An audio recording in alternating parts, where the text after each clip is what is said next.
Today I want to talk about Nick Saban being inducted into the Louisiana Sports Hall of Fame and why it's going to piss off Alabama and LSU fans who just don't know any better. And all that's coming up after the bumper. What do you mean you don't subscribe to my son's YouTube channel? Mama, no! Just snap the damn ball, RJ. What's up, kid folk? It's RJ Young. I am not on a step mill. Consider hitting the like and subscribe button because I upload a video every single day. It's always OU related, college football related, sports related. We have a good time. And today I want to talk about Nick Saban, who's a lightning rod for a lot of different things. But right now, I want to talk about him being inducted into the Louisiana Sports Hall of Fame that was announced on Tuesday. And there's a lot that goes into this, and I find it remarkable because this guy is in there in large part because he helped LSU win its first national championship in 2003 since 1958. It was a very long drought for the Bayou Bengals, and we didn't know them in the way that we know them now, which is competing for not just conference championships, but national championships. Even as Ed Orgeron is trying to build the kind of program and is looking like the kind of place that could get into the college football playoff. We'll find out later on this year when they travel to Tuscaloosa for their game with Alabama for what we think is going to be for SEC supremacy, the right to, we think, face Georgia in the SEC championship if we're all really good. Nostradamus. So there's that, right? But there's also the idea that Nick Saban set up the Tigers to win their 2007 national championship, and that has real meaning to me, and I think that's the thing that underscores most for me the job that he did building the program at LSU, and I'm going to get into that. But I thought it was also telling that there are a couple quotes that just underscore what this meant to Nick Saban when he found out. One is, I didn't know Louisiana would do this for me. No, nobody did. Because it wasn't that long ago that Nick Saban was burnt in effigy at Louisiana. I love to tell people that college football is my favorite sport because it's bizarre and weird, and you don't have to make up any stories because they're already there. Like hanging Nick Saban in effigy after he won you a national championship like 5 years ago. Like literally. That happened. And what? All right. So there's that. And then there was the thing where he needed his wife, Miss Terry, lovingly called Miss Terry, needed a police escort to get out of Louisiana after Alabama beat LSU 27-21 in overtime. Really? His wife? Okay, guys. But, you know, that's how seriously they take their football, how seriously they take their fandom. Reminds me of the story Noah Cain told about being recruited by LSU. He's at Penn State now. He's doing some really big things, but he's from the state, and he was shopping for groceries with his grandmother. And he got stopped by an LSU fan that was just hotboxing him about saying, yo, you're going to be a boot boy, right? You're going to go to the boot. You're going to play at LSU. And he's like, I don't know.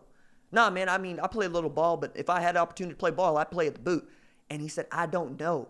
And he said, no, but tell me, like, you're gonna commit to LSU, right? It's like, I'm shopping for groceries with my grandmother. Can you please leave me alone? That was a child. So you can get how kind of idiotic some folks can be in their fandom, and everybody's got them. Oklahoma's got them. I'm not pointing fingers in this way. I'm just saying that it makes sense if you're down there for long enough. I mean, anybody that knows from Louisiana football understands that some LSU fans can be fanatical, hence fan. Now, Saban barely made the criteria to make the Louisiana Sports Hall of Fame because there were rules for eligibility were that a coach or athlete need to play 5 seasons at the college level, right, to be inducted into the Hall of Fame. And Nick Saban barely made the cut, having coached there from 2000 to 2004 before taking a job in the pros, which I want to talk about more because he actually got into that a little bit. But the thing that I want to underscore about Nick Saban's time isn't the 2003 national championship because you'll know that, but that in 2003 and in 2004, he put back-to-back best classes in LSU history, recruiting-wise, right? Rivals ranked the 2003 LSU class number 1. They ranked the 2004 LSU class number 2. He was recruiting his butt off. And anybody that has been following Nick Saban for any length of time knows what he does best is recruit his butt off and find the best up-and-coming talent in college football. Like, we'll look at the national championships because we count the rings and we keep score with rings. But we're going to talk about Nick Saban as the best college football coach of all time. Fight me. Because, yes, there are the championships, but there's also the tentacles. There's the coaching tree. Anybody who's been following this channel for any length of time knows that Mike Leach is my favorite football coach, and if I ever get to meet him, I'm going to tell him that, and I'm going to shake his hand, and I hope we get to talk about Buffalo. We get to talk about economics. We get to talk about anything but football, and that's one of the reasons that I enjoy him so much. But Nick Saban is fastly climbing up the ladder for me because the more I learn about this guy, the more I absolutely love what he does. I mean, there's the process, and you can miss me with the process. I don't like the over-the-top, kitschy, cliche phrases of football. I think they're asinine, and I think treat us like an adult, right? Treat us like adults. But I do like a guy who is talking at length about mental health awareness and understanding how his kiddos need help and that depression is real and that coming into an environment like Alabama is kind of off-putting because you're the best. And then you show up there and you're not. You might even be fourth or fifth string on the depth chart, but you were the state's best player wherever you came from. And understanding that, that's not their fault, but that they need a little help learning to get along and learning what his process is and learning what this program stands for and how that they can help it succeed, right? And you're also getting coaches to buy into that because there's coaches all over the country now that have been helped, touched by Nick Saban. We got this running joke about his rehabilitation clinic where, Lane Kiffin comes through and Steve Sarkisian comes through and comes back. And Mike Stoops is out there now. Butch Davis is still out there. I mean, we can keep going here. But what I do like is that whoever he decides to help stays helped, right? They don't really go out there and make any more piss-poor decisions, or yet they haven't. And most of the players adore him. Most of the players love him. And the fans at Alabama, most of them would probably lay down in front of a train for him. And I wish that I was joking. But I understand that Alabama football is responsible for so much in the state of Alabama. And there's so many people that depend on it for their livelihood, not just for their own fun and satisfaction of being the best to do it. Because having been raised in Mississippi, I understand having football as the thing that people know you for. And having been raised from adolescence through adulthood in Oklahoma, I understand Oklahoma football is what we have. It's what we had. It's Dr. George Lynn Cross saying, we're going to build a football team for our people to be proud of because what you know right now is the Grapes of Wrath and the Dust Bowl. But if I get Bud Wilkinson to come out here and I can get him to take the job after I give his boss the job for 1 year and fire him, maybe we'll have a football team that people can be proud of and raise the self-esteem of the people who live in a place that literally was supposed to be a trash dump for people they didn't want. Now, we can get into that story at another date, but we are chippy in Oklahoma, just like they're chippy in Alabama. And I feel like I understand that, and I love it. Jason Isbell, Drive-By Truckers, two of my favorite musicians, bands. And I found Jason Isbell through the Drive-By Truckers. We can get into that later. Getting into this class, though, that was awesome.